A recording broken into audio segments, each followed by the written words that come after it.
Hello, welcome students. और इस video में आगे करते हैं आपका जो सरफेस टेंशन है। सॉरी, उससे पहले मैं आपको करवाता हूँ मैग्नस इफेक्ट। ठीक है, बीच में एक टॉपिक था वो मिसिंग था, तो उसको पूरा करते हैं, पहले कंटिन्यू करते हैं। बर्नौली थ्योरम थी, उसका एक एप्लीकेशन मिसिंग था। ठीक है, और वो आज करवाते हैं आपको। सुनो, उस एप्लीकेशन का नाम है मैग्नस इफेक्ट। अब आपको बताते हैं मैग्नस इफेक्ट क्या होता है। सुनो, मैग्नस इफेक्ट आपका होता है, मान लो ये आपकी कोई बॉल है। ठीक है, चलो एक बार इसको मान लो ये कोई पिच है और इस पिच पे यहाँ पर कोई बैट्समैन है, वो प्ले कर रहा है और यहाँ से आप उसको बॉल डालते हो। ठीक है, यहाँ से आप उसको बॉल डालते हो। देखो यहाँ तीन कंडीशन हो सकती है, या तो बॉल है वो इसके हाइट के अकॉर्डिंग आए, या बॉल है वो हाइट से काफ़ी ऊपर आए, और या बॉल है वो हाइट से काफ़ी दब के है। ठीक है, तीनों कंडीशन हो सकती है। ऐसा क्यों होता है? देखो आपने देखा भी होगा, जो बॉलर्स है वो अपनी एबिलिटी से बॉल को नीचा रख देते हैं, बैट्समैन है उसके घुटनों पे रख देते हैं, बैट्समैन है वो समझ नहीं पाता, और कई बार वो बॉल को काफ़ी ऊपर रख देते हैं। तो ऐसा वो कैसे करते हैं? ठीक है, उसको हम समझते हैं, उसी का नाम क्या है? Magnus effect. अब सुनो, कंटिन्यू पूरा करते हैं मैग्नस इफेक्ट को, बताता हूँ मैं आपको। देखो होता ये है कि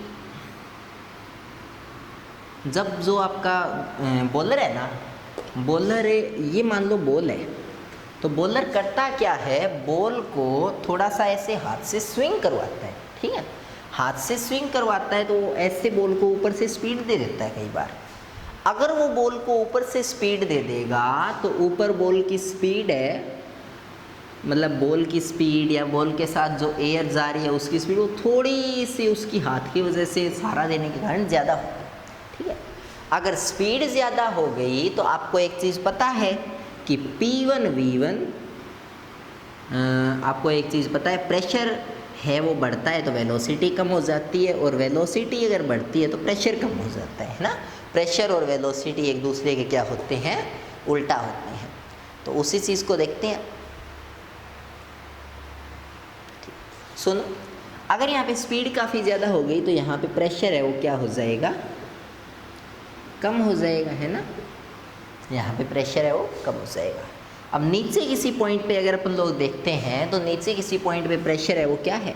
नीचे किसी पॉइंट पे प्रेशर है वो नॉर्मल है ना। अगर किसी पॉइंट पे प्रेशर नॉर्मल है, यहाँ प्रेशर कम है। अब देखो ये कम है तो ये इसका उल्टा क्या होना चाहिए? ज़्यादा। तो ज़्यादा से कम की ओर बॉल को ऊपर की तरफ क्या लगेगा? धक्का लगेगा। तो जब बॉल नीचे टप्पा खाएगी तो वो उस पर ऊपर की तरफ धक्का लगने के कारण जो बैट्समैन की एवरेज हाइट है, बॉल उस हाइट से ऊपर आएगी। ठीक है, एवरेज हाइट है बैट्समैन की, बॉल उससे क्या आएगी? ऊपर आएगी, है ना। अब यही अगर बॉलर है वो बॉल को ऐसे ना करके नीचे से घुमा देता है, इस हिसाब से, अगर वो बॉल को इस हिसाब से घुमा देता है तो इस कंडीशन में क्या होगा? इस कंडीशन में देखो, अगर एवरेज हाइट मान लो ये है, ठीक है, अगर एवरेज हाइट ये है, वो बॉल को ऐसे घुमा देता है, तो अब यहाँ पर वेलोसिटी क्या हो गई? ज़्यादा। अगर यहाँ पर वेलोसिटी ज़्यादा हो गई तो यहाँ पर स्पीड क्या हो गई? कम। और अगर स्पीड यहाँ पे कम हो, स्पीड का तो एक ही बात है, सॉरी, प्रेशर यहाँ पे कम हो गया, है ना। प्रेशर, यहाँ पर जो प्रेशर है वो कम हो गया, यहाँ पर प्रेशर कम हो गया। ऊपर किसी पॉइंट पे प्रेशर है वो इसकी बजाय क्या है? ज़्यादा। तो ज़्यादा प्रेशर से कम प्रेशर की ओर बॉल को क्या लगेगा? धक्का लगेगा, जिसके कारण बॉल है वो थोड़ा सा दब जाएगी, है ना। तो बॉल है वो एवरेज हाइट से थोड़ा सा नीचे आएगी। ठीक है, तो ये आपको ध्यान में रखना है। अगर ये पहले वाला केस होगा, ये फर्स्ट केस होगा, तो बॉल है वो थोड़ी सी उठ के आएगी, और अगर ये सेकंड केस होगा तो बॉल है वो थोड़ी सी दब के आएगी। कर लोगे? तो इसी को क्या बोलते हैं? Magnus effect. तो अब आपको मैंने मैग्नस इफेक्ट भी करवा दिया है, अब आप आराम से इसको कर सकते हैं। चलो भी इसको इरेज करते हैं, देखते हैं आगे कहीं से कट तो नहीं हो रहा ना। नीचे से थोड़ा सा कट हो रहा है, चलो देख लेते हैं।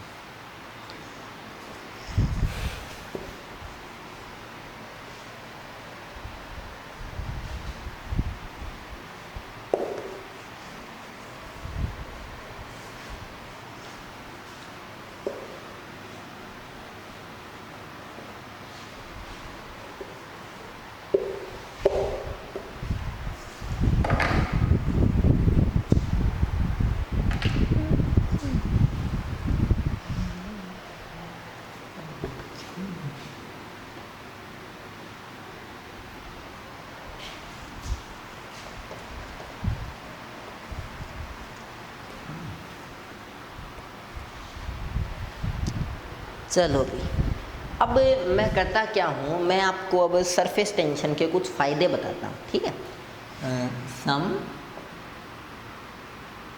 Applications of surface tension.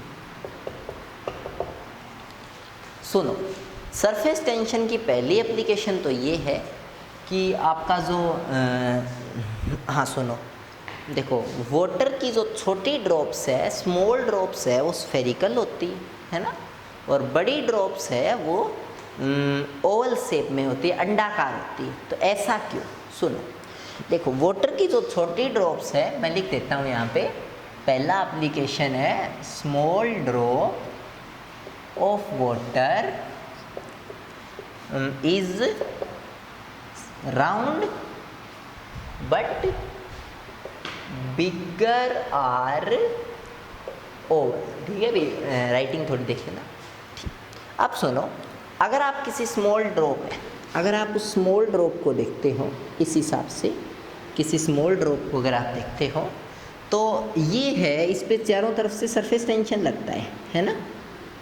अगर इस पे चारों तरफ से सरफेस टेंशन लगता है तो चारों तरफ से ये सिकुड़ जाती है और क्या बनी रहती है, गोल बनी रहती है, ठीक है।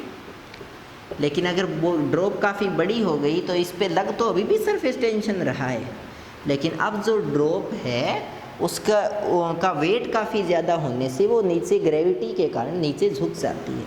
तो जो ऐसी हो जाती है, मतलब ड्रॉप है वो ऐसी हो जाती है ना, इस हिसाब से इसको बोलते हैं ओवल शेप, है ना।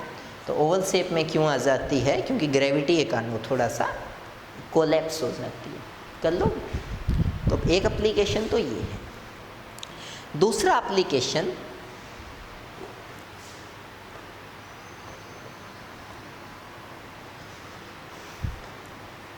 देखो सरफेस टेंशन का मतलब ही होता है सिकुड़ना, एक तो ये ध्यान रखना, ठीक है। सरफेस टेंशन के कारण लिक्विड है वो सिकुड़ते हैं।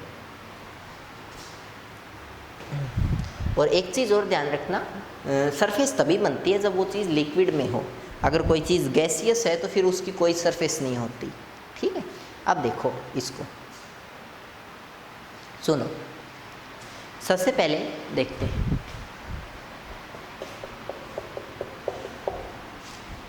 अगर बात करते हैं सबसे पहले, हाँ एक एग्जांपल और है सरफेस टेंशन का, hot soup is tastier than cold.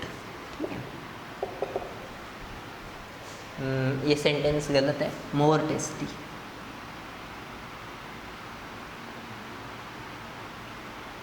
Hot soup is more tasty than cold. अब एक चीज़ सुनो, अगर मैं आपको, देखो सूप है, हम लोग सूप खाते हैं, अगर सूप काफ़ी ज़्यादा गर्म है, ठीक है, तो गर्म होने के कारण जो सूप है उसकी ढंग से सरफेस नहीं बनेगी, ठीक है।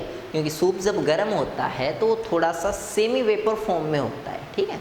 और आप जब उसको माउथ के अंदर एक टाइप से मैं अगर बोलूँ इनहेल करते हो, आप उसको अपने मुंह में लेते हो तो अंदर जाके वो ठंडा होता है सलाइवा के साथ मिलकर, और तब जाके वो थोड़ा सा अपनी सरफेस बना पाता है, ठीक है, लिक्विड फॉर्म में।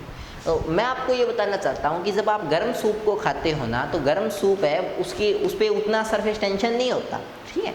अगर उस पर ढंग से उतना सरफेस टेंशन नहीं होता तो उसके कारण फिर क्या बात हो जाती है, वो सिकुड़ता नहीं है, ठीक है। और अगर गर्म सूप है वो उतना सिकुड़ता नहीं है तो इसके कारण फिर होता क्या है, इसके कारण वो जो आपकी जीभ है, आपकी जो टंग है, उसके ज़्यादा एरिया पे फैलता है, ठीक है। और अगर वो ज़्यादा एरिया पे फैलता है तो इसीलिए वो हमें थोड़ा सा टेस्टी लगता है, ठीक है। क्योंकि सूप है वो जितने ज़्यादा एरिया में फैलेगा, जितनी ज़्यादा मैं अगर बोलूँ जितने ज़्यादा क्या बोलते हैं यार, मतलब देखो हिंदी में तो स्वेद ग्रंथि बोलते हैं, ठीक है, मतलब ऐसे ग्लैंड्स जिनसे आपको पता लग सके कि ये चीज़ खट्टी है मीठी है, तो उनको बोलते हैं, ठीक है, वो वाली जो ग्लैंड्स है। तो अगर सूप है वो काफ़ी ज़्यादा गर्म होगा तो वो उस पर सरफेस टेंशन उतना नहीं लगेगा ढंग से, ठीक है।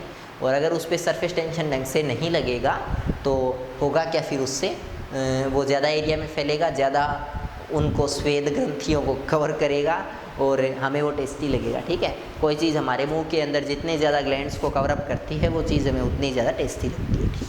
तो बस एक छोटा सा एप्लीकेशन है इतना ये इम्पोर्टेंट भी नहीं है, पता नहीं बुक में दे कैसे दिया, ठीक है, क्योंकि देखो टेस्टी होने के तो और भी बहुत फैक्टर है कोई चीज़ के, ठीक है। आप सरफेस टेंशन के आधार पे किसी चीज़ का टेस्टी होना ना होना नहीं बता सकते, ठीक है। टेस्टी तो एक फीलिंग है, वो पर्सन टू पर्सन भी डिपेंड करता है। आगे देखते हैं। तीसरा अगर मैं आपको बोलूँ सरफेस टेंशन का तीसरा एग्जांपल देखना पड़ेगा, अभी नई बुक है की बार, मैं एक बार देख लेता हूँ थर्ड एग्जांपल और उसके बाद मैं आपको बताता हूँ, क्योंकि बुक चेंज हो गई है। पहले एनसीईआरटी, देखो पहले आरबीएसई बोर्ड की बुक थी, अब दोबारा आपकी एनसीईआरटी बोर्ड की बुक आई है, तो सिलेबस है वो थोड़ा सा माइन्यूट सा चेंज है, ज़्यादा नहीं बट है, ठीक है। तो देखते हैं थोड़ा सा करते हैं इसको।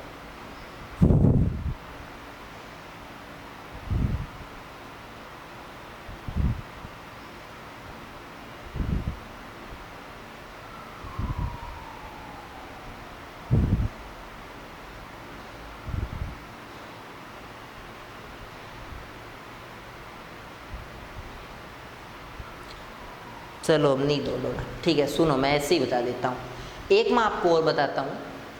एक सरफेस टेंशन और सरफेस एनर्जी का एक छोटा सा एप्लीकेशन और है। देखो जब आप शॉवर से नहाते हो तो आपको बहुत ज़्यादा ठंडी लगती है, मतलब देखो एक तो आप बाल्टी से पानी से नहाते हो और एक आप शॉवर के पानी से नहाते हो, तो शॉवर का जो पानी है उससे आपको थोड़ी सी ठंडक महसूस होती है, ठीक है। तो उसका रीज़न क्या है, तो bathing bathing of shower is felt colder than via bucket या कुछ भी लिख दो। सुनो इसको करते हैं। देखो शोवर क्या करता है, शोवर है वो कोई भी पानी की बड़ी ड्रॉप होती है ना, वो जब शोवर के अंदर से जाएगी, शोवर के अंदर जो छोटे छोटे होल्स हैं उनके अंदर से अगर जाएगी तो वो बॉल है वो छोटी छोटी ड्रॉप्स के अंदर टूट जाएगी, है ना, ऐसे, ठीक है। और ये ड्रॉप्स आपके शरीर पे पड़ेगी।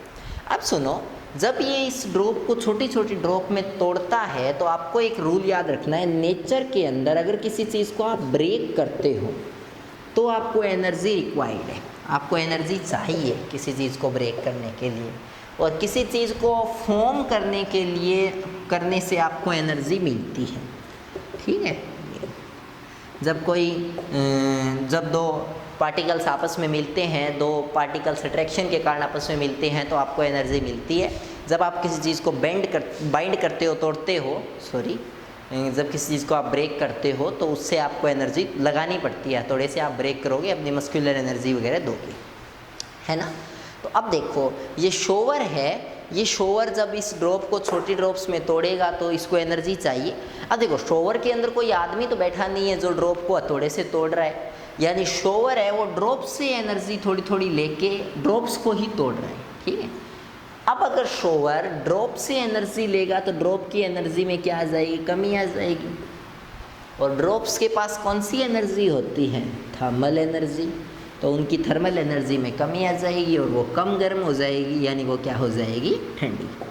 तो ये एक छोटा सा प्रिंसिपल है कि जब आप शोवर के नीचे नहाते हो तो उससे फिर होता क्या है, जब आप शोवर के नीचे नहाते हो तो शोवर है वो बड़ी ड्रॉप को छोटी छोटी ड्रॉप में तोड़ देता है, और जब वो छोटी ड्रॉप में बड़ी ड्रॉप्स को तोड़ता है तो उसके इफ़ेक्ट में क्या होता है कि देखो तोड़ने के लिए एनर्जी चाहिए, तो वो एनर्जी उन्हीं ड्रॉप से लेता है, और अगर वो उन्हीं ड्रॉप से एनर्जी लेता है तो इसके कारण फिर इनकी एनर्जी में कमी आ जाती है, और इनकी थर्मल एनर्जी में कमी आने के कारण क्या होता है, इनकी थर्मल एनर्जी में कमी आने के कारण जो ड्रॉप्स है वो पहले की बजाय थोड़ी सी ठंडी हो जाती है। कर लोगे, ठीक है। तो ये आपको ध्यान में रखना है, ये एप्लीकेशन, ठीक है। नेक्स्ट एप्लीकेशन अगर हम देखें, चलो नेक्स्ट एप्लीकेशन नेक्स्ट वीडियो में करते हैं, बाय।